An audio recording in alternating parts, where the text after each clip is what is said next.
Maaf, izin memperkenalkan diri. Nama Niluh Putu Amelia Sari, NIM 2027059, kelas 2A. Di sini saya akan mendemonstrasikan prosedur pemberian oksigenasi. Ada beberapa jenis alat yang kita bisa gunakan saat melakukan pemenuhan kebutuhan oksigenasi. Di sini alat yang pertama, di sini ada selang nasal kanul. Pada bagian ini itu adalah bagian yang akan kita masukkan pada hidung pasien.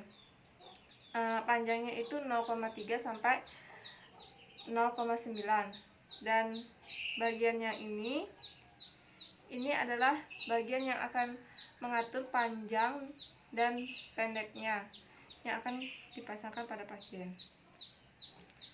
Kemudian di sini yang kita akan pasangkan pada humidifier atau pada regulator dari oksigen. Kemudian di sini ada alat yang kedua, itu ada Simple Max. Nah, Simple Max ini merupakan pemberian oksigen yang sangat sederhana. Bentuknya kurang lebih seperti ini. Jadi ada lapisan karet. Kemudian di sini ada tali penghubung yang nanti sebagai pengikat pada saat masker ini dipasang. Jadi di sini mestinya ada selang penghubung yang nanti akan kita hubungkan ke selang regulatornya. Kemudian untuk alat yang ketiga, di sini ada non-rebreathing max. Di sini biasa kita sebut dengan sangkup atau fish max, yaitu non-rebreathing max. Non-rebreathing max ini digunakan pada pasien dengan kondisi hipoksia sedang dan berat, yang di sini saturasi oksigen di osimeternya bisa mencapai 90-95%. Bedanya dengan rebreathing max, di non-rebreathing max ini terdapat beberapa flash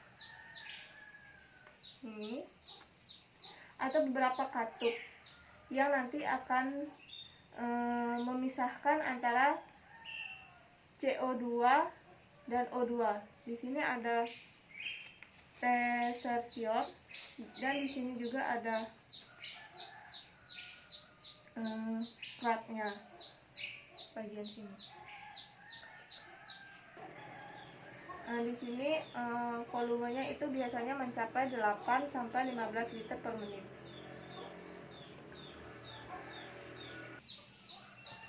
Kemudian alat yang keempat, di sini ada rebreathing max namanya. Jadi di breath, jadi masih ada kemungkinan pertukaran O2 dan CO2. Di sini tidak ada clap, jadi perbedaan antara rebreath dan rebreathing breath yang sebelumnya tadi itu di sini, di clapnya bagian yang sini.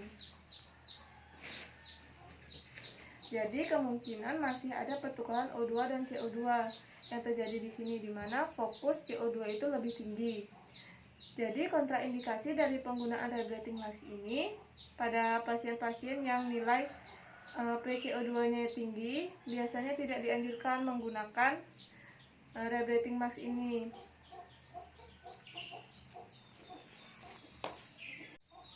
Di sini alat yang ada bengkok, ada hand sanitizer, dan ada handscoon.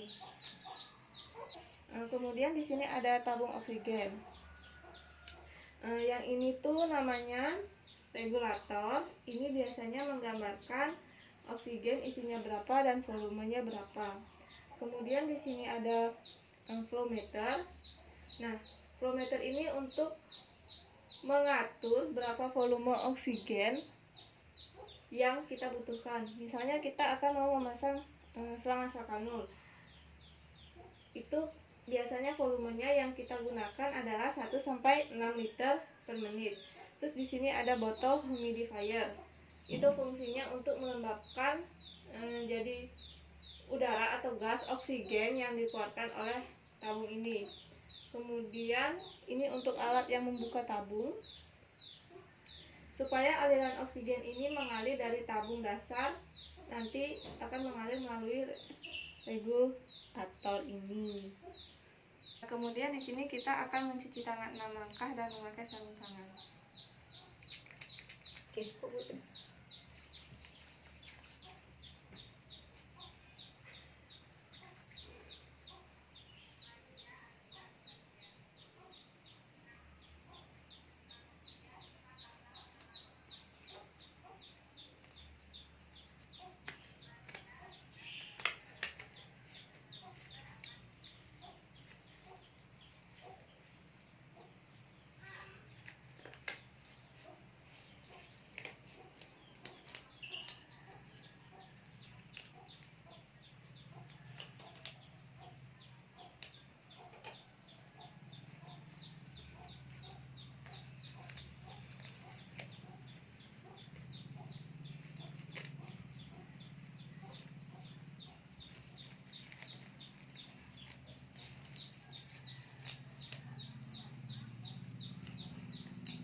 Selanjutnya kita ke pasien. Selamat siang adik. Siang sus. Saya Suster Putu. Jadi hari ini suster akan melakukan pemasangan oksigen kepada adik. Jadi tadi adik terlihat posisi seperti ini dan terlihat masih lumayan sesak, dan kita akan coba lakukan pemasangan dengan menggunakan nasal kanul ya dek. Apakah adik bersedia? Bersedia. Baik. Kemudian di sini kita akan melakukan pemasangan dengan nasal kanul. Pertama di sini kita lakukan atau pastikan bahwasannya pasien sudah diposisikan dengan posisi yang polar atau semi polar untuk membentuk ventilasi. Kemudian hal yang berikutnya adalah kita sambungkan. Kita ambil selangnya. Kemudian di sini kita pasang ke tabung oksigennya. Kemudian di sini kita akan melakukan pemasangan. Sebelumnya, mohon maaf, di sini kita buka dulu flapnya. Kemudian di sini kita akan langsung pasangkan ke pasien.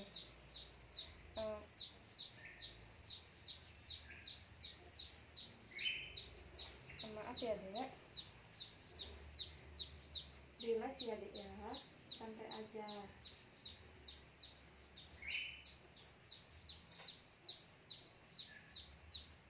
Kemudian kita pasangkan ke pasien. Di sini santai ya dek ya.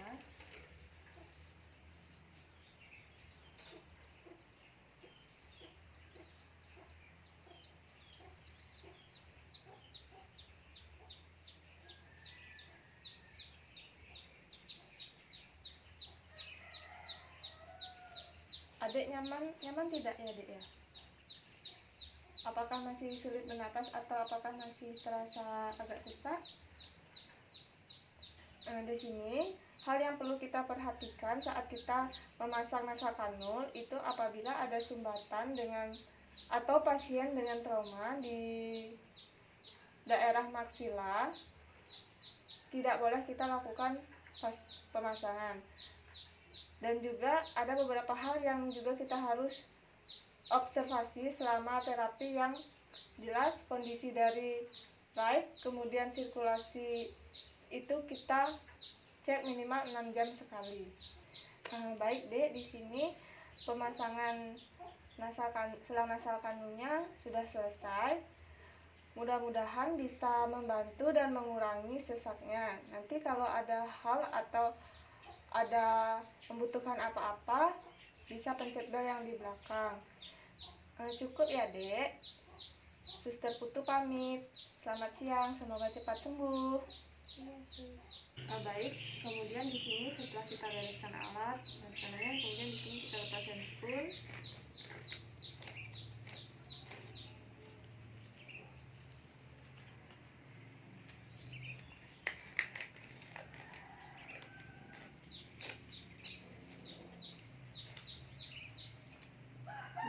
cuci tangan.